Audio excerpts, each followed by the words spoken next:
Hi friends, आप सबको शालू का नमस्कार। लगता है आपको दादी माँ का बचपन अच्छा लग रहा है और बहुत सारे लोगों के मुझे फ़ोन आते हैं और बहुत सारे लोग लाइक भी कर रहे हैं और कमेंट्स भी लिख रहे हैं। तो आप सबका इस बात के लिए भी मैं धन्यवाद देना चाहती हूँ। अभी कल मैंने आपको बताया था कि मेरी माँ, मेरी आई हमें सबको छोड़कर चली गई। लेकिन आई की जो यादें हैं वो कैसे भूल सकते हम। वो रोज रोज हमको याद आती रहती है। आई का संपर्क मुझे ज्यादा नहीं मिला जीवन में। मैं दूर चली गई और वहां ज्यादा रहने के बाद आई का संपर्क कम रहा। लेकिन जो मेरा बचपन था और जिस बचपन में आई के साथ मैंने जो शरारत की और जितना मतलब तंग किया, खुशी की और सब मतलब याद मुझे हमेशा रहा और आज भी याद आती है। तो मैं आई जाने के बाद एक दो गाने मैं गाया करती थी आई के ऊपर। और मेरे जो बच्चे हैं, आई जो है वो बच्चे मेरे कहते हैं कि मम्मी वही वाला गाना सुनाओ। और मुरगुड़ जी को भी वो गाना बहुत अच्छा लगता था। वो कहते थे शालू आई वाला गाना सुनाओ, आई वाला गाना सुनाओ। तो मैं कोई सिंगर नहीं हूँ, लेकिन वो गाना मुझे बार बार मुझे बच्चे भी, मेरे पति भी और भी मेरे फ्रेंड्स भी, उनको बहुत टच होता था। तो आई चीज है ही ऐसी। जब मैं दिल्ली से जाती थी तो मेरी आई खानापुर घर छोड़ के थोड़ा सा दूर एक 5 मिनट में एक बैंक थी, कारपोरेशन बैंक था, और वहां आके खड़ी हो जाती थी कि मेरा दिल्ली का शाहू महाराज आ रहा है, अभी मेरा कोल्हापुर का शाहू महाराज दिल्ली से आ रहा है। तो उसको मतलब पागलों की तरह रास्ते पे घूमती रहती थी कि अभी शालू आ रही है, शालू आ रही है। तो ये सब चीज उसके बाद मुझे कभी नहीं मिली, जो इंतजार माँ करती थी। और जैसे मैं दिल्ली जाने का टाइम आते था, फिर वहां तक मुझे छोड़ने आती थी उस बैंक तक, और फिर मैं कहती थी जाओ घर जाओ घर जाओ, नहीं, फिर वो पीछे पीछे पीछे आती थी और फिर ऐसे नमस्कार करती थी और फिर मेरी विदाई करती थी। बिल्कुल ऐसे हाथ जोड़ती थी। जब भी मैं खानापुर जाती हूँ तो वो बैंक जब आता है तो मेरी आई वहां खड़ी है और मुझे नमस्कार कर रही है, साष्टांग नमस्कार ऐसे कर रही है। वो सीन मैं कभी भी नहीं भूलती। और वो गाना जो है आई का, वो सबका प्यारा गाना था। मैं 4 लाइनें आपको सुनाना चाहती हूँ, क्योंकि वो गाना बहुत बार, मतलब कम से कम 100 बार मैंने सुनाया होगा घर में, क्योंकि इनको इतना अच्छा लगता था। जब सब घर में बैठे रहते थे तो कहते थे शालू आई वाला गाना सुनाओ। तो उनके लिए भी हो गया और मेरे बच्चों के लिए हो गया, और आप सब भी 4 लाइनें मैं सुनाऊंगी, तो जरूर। कुठ शोधू आई तुला, आसरा नाही जगती मला। कुठ शोधू आई तुला, आसरा नाही जगती मला।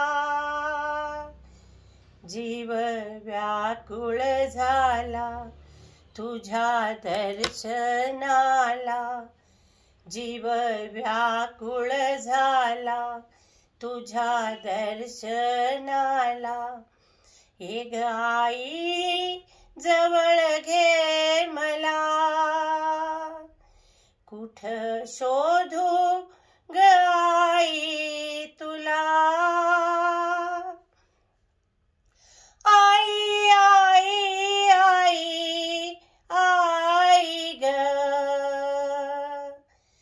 आई आई आई आई ग,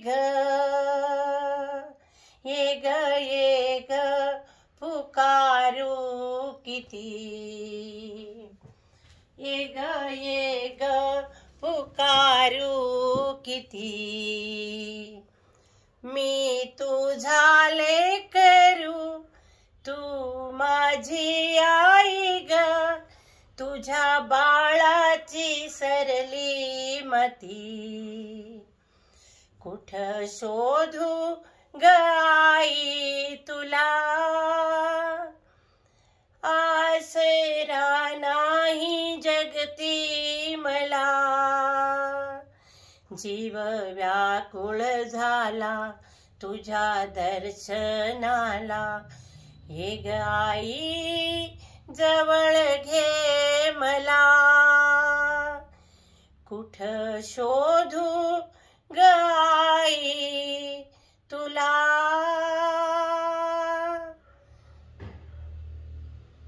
तो ये मेरे आई के लिए गाना था और मैं बार बार गाती रहती हूँ, और जब भी बच्चों को भी बहुत अच्छा लगता है, बच्चों को भी बहुत फील होता है इस गाने को सुन के। तो ये मराठी में गाना था, और हे माँ मुझे अपने पास बुला लो, और मुझे तुम्हें देखने का मन कर रहा है, तुम कहाँ हो, मैं तुम्हें कहाँ ढूंढूं, ये इसका अर्थ था। तुम आओ और मुझे गले लगा लो, मुझे पास ले लो, इसका अर्थ ये था। तो वो चीज़ लाइफ में चली गई, फिर कभी नहीं आई, और जो माँ का प्यार था वो कहीं भी नहीं मिला। तो जिंदगी ऐसे ही है। और फिर माँ जाने के बाद बाबा अकेले हो गए, हम परदेसी हो गए। जैसे बोलते हैं ना, माँ है तो मैका है, मैके में जाना है तो पहले ही माँ की याद आती है।